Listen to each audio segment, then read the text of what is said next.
Hello there and welcome to the new video where I am discussing the complete data analyst roadmap for 2021.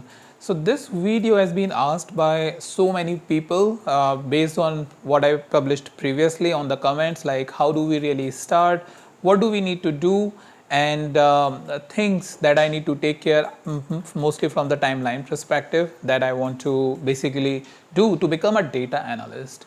Now this is where I want to give you some very practical advice. I will show you one book which even I refer. This book is with me from past almost 12 or 13 years, time when I actually started very seriously on the data analysis, and even today I refer it whenever I find any issue or I want to look a little bit in depth into any technology. So this book is around 12-13 years old, but I'll give you the link in the description so that you can get the new version of this book. This book is amazing, by the way. So what I'm first of all want to talk about before giving you the roadmap is present only in 3 steps, which I will show you in a minute. Before that, I want to give you some perspective on the data analyst so that when you will see the roadmap, you will be able to understand why I am saying this. Okay, so data analyst is someone who is analyzing data, right? That's the core of this thing. But usually what happens in an organization, suppose if you have never done any analysis, you are already in a company but never done the data analysis, or you are a complete fresher who have never been into any company and wants to become a data analyst and wondering what should I do or what really happens. So the overall cycle of the data analysis is like this, that you have a problem from, let's say, the management, or a requirement from the management that yes, you want to analyze. Let's say you want to analyze about the declining product trend, you want to analyze a change, you want to analyze an uptrend. It can be anything, right? Now first thing is, you analyze something, you report it back, your findings, right? And when you report it back, you report it either in the form of, let's say, a spreadsheet or a presentation or something around those lines. So what happens is, once your analysis is accepted, it becomes a regular activity and you need to basically do it on a regular cadence. It can be weekly, monthly, quarterly, even daily, who knows, right? And because once it is approved and it becomes a daily cadence, you cannot really go through all the different manual steps and everything, so you try to automate that stuff. So that's why this profile becomes a little bit tricky, where you not just analyze the data, I mean you are not just responsible for analyzing the data, but you are also responsible for, if this is accepted and it's a regular activity, then automate this and present it so that you can take up new activity. That's like a very regular or a normal scenario in any company. You will see what really happens: analyze, present, accept it, then analyze, automate and present it. That's it. These are the 3 steps. Based on that, these 3 steps, I am sharing you what I am referring as the core of this thing, the core of data analysis, which you follow along with the time period. Okay, so I will tell you in each activity how much time you need to spend daily, and finally I will tell you the total duration, the minimum duration you need to follow based on a complete beginner perspective. Okay, so with that, let's move on. And first thing is, you need to learn about the data and data analysis techniques, for which you need to spend 2 hours daily. Okay, and for this, what I want to share with you is this book. I hope you can see this. This is the statistics for managers. This book is such an amazing one, where at the start of this book you have a case study which they are referring in the entire chapter. They are slowly advancing step by step as to what are the steps and strategies you will move on when you are looking at more advanced question. And finally, they have lot many exercises which one should do, or I have actually done, to really get a good grasp on the data and the data analysis technique. So this book, as you can see, it's quite a thick book, and initially for me it took me somewhere around close to 3 to 4 months to completely go chapter by chapter, and I actually spent 2 to 3 hours on a daily basis in the evening. Once most of my activities are done and I'm having free time from my job, I used to just spend 2 to 3 hours, and this book has really helped me with the data analysis and techniques. So it has the right from the start, it has the information about what really the statistics is, what really the data is, the different types of data, how do you treat those different types of data. Then starts with the basic principles like mean, median, mode, the averages, and then the variances like standard deviation, variance, and things like those. Then it slowly moves on to the hypothesis testing, the probability, and then move it on further to ANOVA and those techniques, and then it goes on the regression, the time series forecasting, and things like those. So it has a lot of material, which usually if you go in any academic sort of a setting, it will going to at least take 1 year. But if you can fast track by dedicating like 2 to 3 hours, then I think you can really get a good grasp within let's say 3 months or 4 months to basically have a complete understanding of what really happens with data and data analysis technique, or the things you need to take care for data and data analysis techniques, which I am referring it over here. So that's my first recommendation based on my own experience, and I've shown you this book is with me from past 12 or 13 years.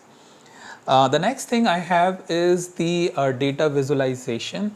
In this book, they have covered the basics of data visualization, like how once you understand what is data, its types and everything, like whether it is a categorical data or it's a numerical, and even in that you have different types, then how do you really present the data. So it has some basic examples, but what I recommend is if you are complete beginner, you have no understanding of any such. So first is you spend like on data analysis for at least 1 month. After that, you start with the data visualization tool, which is you can either start in Excel if you are familiar with. If you want to go little bit, if you want to step up your game little bit, then do the data visualization within Tableau. That's like very simple tool. You can take it, you can download it for free. There is this Tableau public which you can download it for free, and then at least spend 1 hour. What will you do in 1 hour? You will going to repeat the same thing what you have done in the first month of data analysis. That's what you will going to repeat it. So what will going to happen? Well, in that case, first of all, you will be revising whatever you have done and producing it in the data visualization. So that's like with just one activity, you are actually doing 2 activities and solidifying your complete understanding of data analysis. So that's my recommendation. First, 1 month spend on this, then start with the either with the Excel or with the Tableau. My recommendation, start with the Tableau, do a bit of a basic understanding from the videos I have published, and you should have everything you need to know, or you should know to basically visualize whatever you have learned in 1 month so far. So keep on doing that thing. Whatever you are learning over here in this book which I have showed you is in the spreadsheet. After doing that, do it over here and see how you can visualize the data. So that's an activity you need to do 1 hour at least daily if you really want to get a good grasp on that. Now let's move on to the third and last thing. After that, I will show you the duration, overall duration that you will going to take or one should take to complete all of these 3 activities. Then the third activity is basically the programming. Well, you cannot escape from it if you are planning to have an entry level job into the field of data analyst. So my recommendation in case of programming, simply go with Python pandas. Just one thing, learn it. That's it.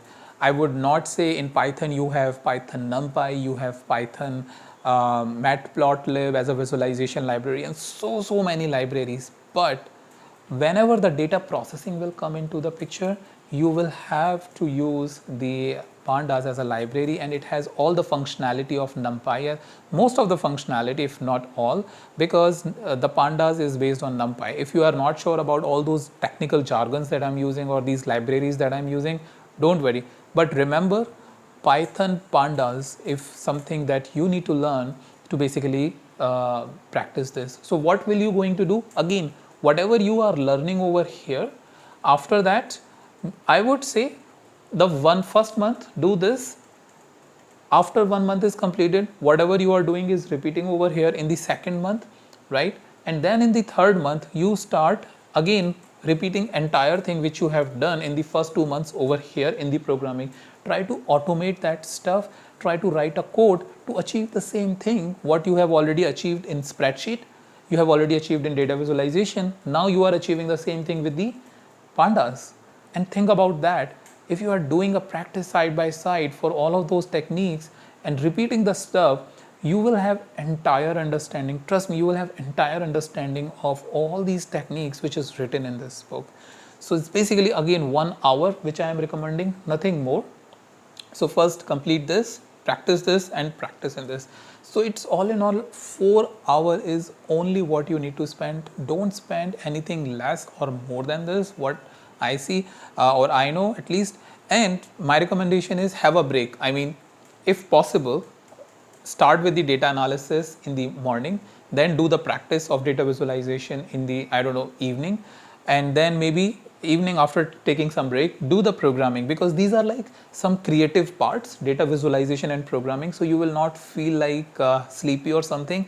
But if you will do the data analysis in the evening like I did back in the day, I know that whenever I used to pick up the book, I started feeling bit of a sleepy, and it's like bit of a fighting between, no, I have to do this, I need to get a better job and complete this. So somehow I did it. But I know this is a normal human tendency. So in morning you are all fresh, take your good tea and breakfast and start with this for 2 hours. And what I really want to recommend you is this phrase from one of the amazing book I have read, Eat the Frog. So Eat the Frog is basically is one of the phrase. I think it's a book name itself. It's by one of the very famous author. I can't really recall the name, but he has published many self-improvement book. And what does that mean? Basically, remove every obstacle that you are having or you have to achieve your target. What is your target? To become a data analyst, and you need to learn the data analysis for this. So to achieve that, don't keep your phone with you, don't keep your laptop with you, don't keep anything which is bothering you. Put yourself in one room for 2 hours for a specific period which I'll show you, and you will see that you are a completely different person after 3 or 4 months. So that's something very powerful technique I have personally utilized for myself. Earlier I used to be very irregular on publishing the video. I never used to do these kind of videos, but then I started feeling, okay, when these type of questions are coming and I'm not finding a time, what should I really do? Then I made some time in the morning for myself. For 1 hour I'm like inside doing a research for you, so that I can come up with some good content or something, you know, meaningful for those who are an aspiring data analyst, data scientist, data engineer, and things like those, because that has been my field. So that's something I have practically followed for 1 hour daily, and trust me, my productivity has increased like anything. Today it's like it has become a ritual. Morning I wake up, do my morning tea and breakfast, and I'm inside my small study room where I work as well during this work from home practice. So it's an amazing thing. Eat the frog means just remove every obstacle on that the very one important activity which probably you are postponing. Do that very first thing in the morning and you are done for entire day. So that's something I want to give you as a recommendation. Finally, what I want to show you is 3 to 5 months, depending on how quickly or how much time you are taking to grasp a concept around that. 3 to 5 months is the time you should usually take. It can be, I mean, this is not anything strict, but it can be anywhere 3 to 6 months. If you are like super smart and even dedicating more time and having a complete focus study, I don't know, even it can be 2 months, who knows, right? But looking at whatever I am talking about it and you don't have any experience, this time frame looks to me for most of you out there who wants to become the data analyst. So guys, trust me, this advice or this thing, I have practically done this. I'm pretty sure you can do it. and you can basically become someone who is an expert level data scientist. When I say expert level, from an introductory or associate data analyst or introductory position, you can be an expert who is having an amazing understanding of those critical concepts which even many experienced data analysts, for example, nobody I have asked many data analysts, like, why do you use chi-square test? Can you give me any two examples, right? Or what is the difference between the t-test and z-test and things like those, right? So all of this thing you will be able to cover. You will be able to do the experience it in this book, practice in the data visualization, and then in the programming. I am pretty sure, since I have done this, you will have everything with you to become a data analyst. So let me know how did you find this entire advice in the comments, and if you have any other question, I'll be happy to look into it. So that's about it, and I'll meet you in the next video with a new topic.